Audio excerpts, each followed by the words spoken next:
Hello students, we have been dealing with chapter 6, Learning of class 11 Psychology. Today is part 4 of this chapter. In the first 3 parts, you've learnt about what is learning, its key determinants, learning is a psychological process, and the simplest kind of learning, which is conditioning, classical conditioning and operant conditioning. And today, after going through this part, you will be able to understand better observational learning, cognitive learning and verbal learning. Observational learning. This form of learning was known as imitation earlier. As the name specifies, it is the learning gained by observing others. Most of the human beings understand and get acquainted with their social processes through observation. Therefore, it has also been known as social learning theory.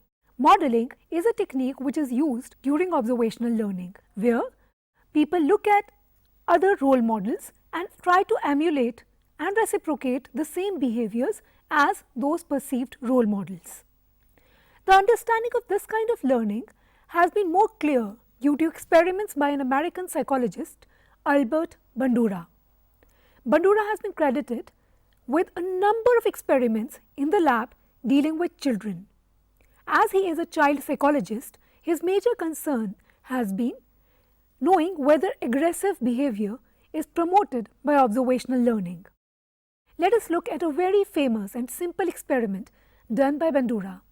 In this experiment, he took some children and showed them a movie of 5 minutes. This movie consisted of a situation displaying a toy room. A number of toys were placed and a Bobo doll was there. A slightly elder kid, kind of a teenager, came in and started displaying aggressive and violent behaviors towards the toys in general and towards the Bobo doll in particular. He verbally abused, punched, kicked, threw the Bobo doll on the floor, sat on it and did many other things which were aggressive. Now, the observing children were divided into 3 groups. The control group was 1 and 2. One of these groups was shown that the teenager is being rewarded for his aggressive behavior. The another group saw that the teenager is being punished and rebuked for the aggressive behavior that he showed towards the Bobo doll. And the third experimental group was not shown any of the consequences. The teenager was neither rewarded nor rebuked and he just walked off easily. In the next step, Bandura took all these kids to a real playroom situation and secretly observed their own behavior. It was seen that the children who saw the role model being punished expressed the least aggressive behavior, and the children who saw the role model being rewarded displayed the most aggressive behavior, and the others remained neutral. Hence, Bandura was able to safely conclude that some social behaviors are learned by looking at models, but they are repeated only by looking at the kind of reinforcement that the model gets. These things you are easily able to see in your real lives as well. Children usually model their behaviors on their adults. In their play situations, during certain social functions, they use games like playing a marriage game, playing a house game, playing chor sipahi. This is all that they see in their real life situations, read from their books or look from the television, films and other media like cartoons, and they model the same behavior in their lives. This behavior is dependent upon reinforcement, as has been explained in Bandura's experiment. If the role models are rewarded or punished, would say whether the children or normal adults or human beings are reciprocating these behaviors. Other examples are looking at your parents to be like them, looking at the teachers and emulating the behaviors that they do. In college, people look at their seniors, how they dress, what kind of the food they eat, and kind of take in the same behaviors in their own lives. Many things are observed and learned. Not everything is learnt by practice.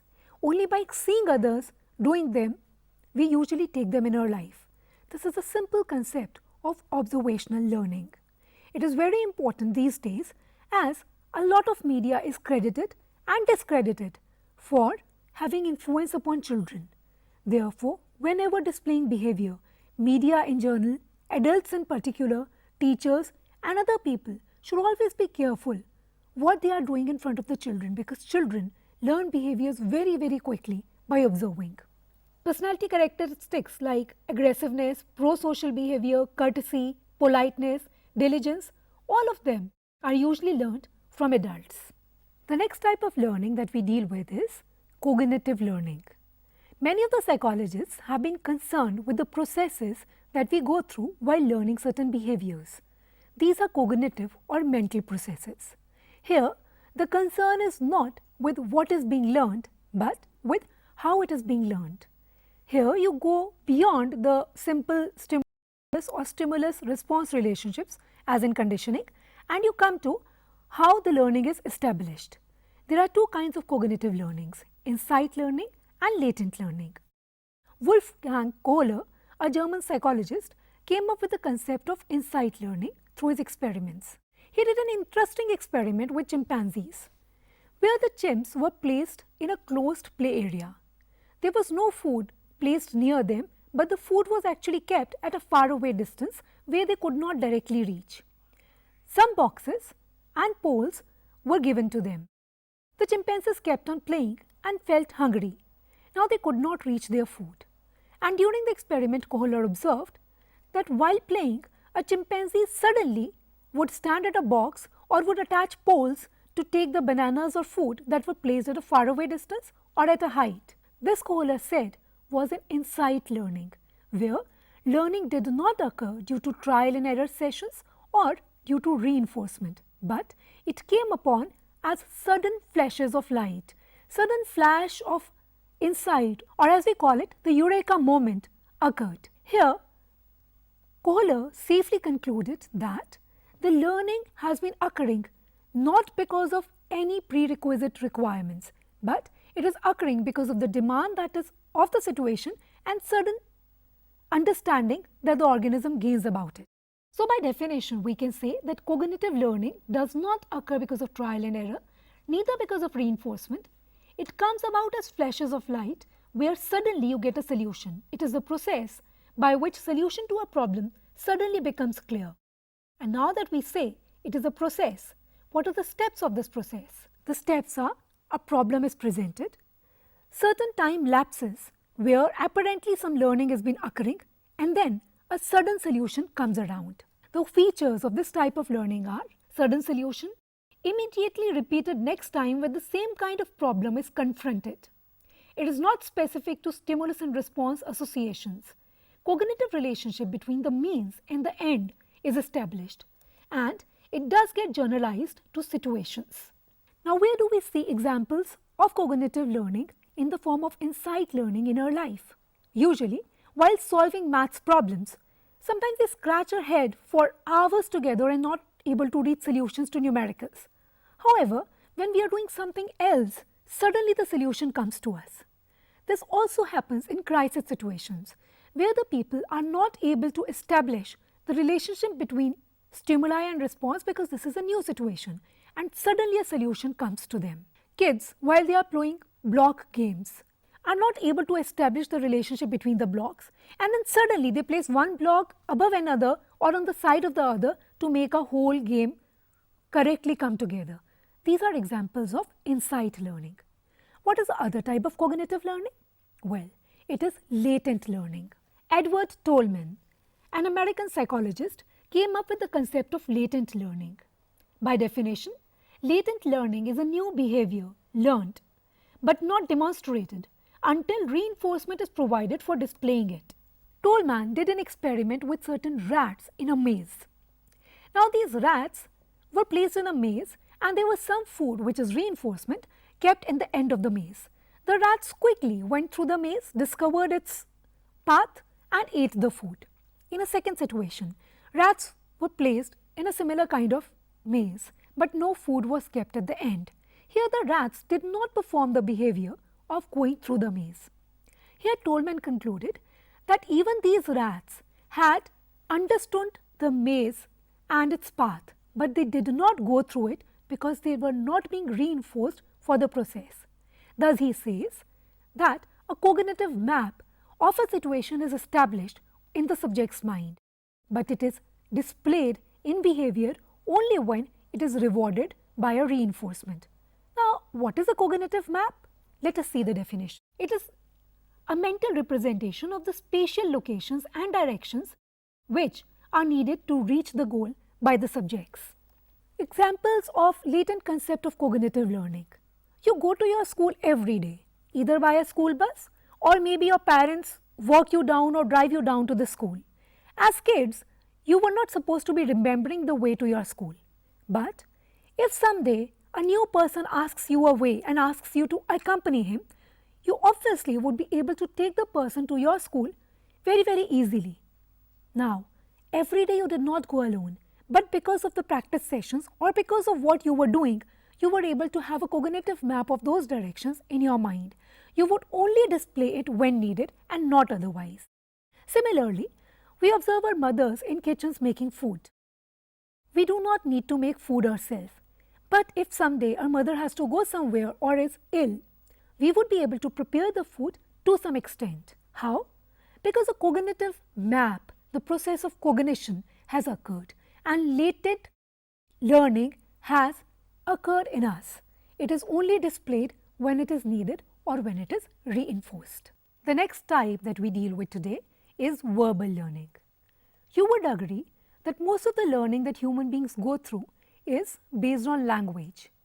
We know and learn certain words and then acquire meaning of those words. We associate them with things in our environment, behaviors of people around us, and many other concepts, and that is how we learn. Psychologists have employed many methods to study verbal learning. How it is made easier, when is it more difficult, how can it be done? These are the concepts which are used in the lab using nonsense syllables, words, sentences, and paragraphs. The usual common methods are paired association learning, where lists of words are used. These are pairs of two words, and the person is supposed to be recalling the second word after he is presented with the first one. Some nonsense syllables, words from different languages can be used in these tests. The second method commonly used in laboratories is serial learning, where a list of words placed in a particular serial are presented to the subject and he is supposed to be presenting them back after learning them in the same serial order. Another method is that of free recall, where the list is supposed to be presented but not necessarily in the same order. The concern of these experiments is to see that what kind of associations developed between words that make it easier to learn and then further to recall. Do the subjects place the words in some categories according to their own concepts? And this has been observed in the experiments. Based on these experiments, certain determinants of verbal learning have been established.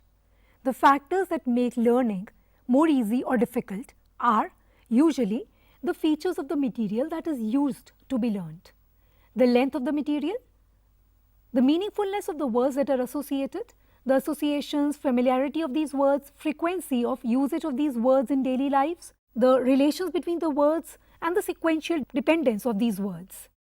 Now, certain generalizations have been made about verbal learning. These are that learning time increases with length, and also the learning time increases if there is no association between the words. Second generalization, more the time taken to learn, more strong is the learning. Third, the fixed time principle says that same amount of time or fixed time is required to learn a certain amount of learning, irrespective of the number of trials given. So, if a certain concept is to be learned, a fixed time is required for it. Does not matter that how many times you go through it or how much of time you spend on each of the trials. Another generalization that is made is the subjects organize the words according to their own mindsets. There are incidental as well as intentional organization of these words by subjects. So friends, today you learnt about three kinds of learning: verbal, cognitive and observational. You will be able to see them all around you, and use them for better learning in your lives. In the next part, we shall deal with skill learning and concept learning. Thank you.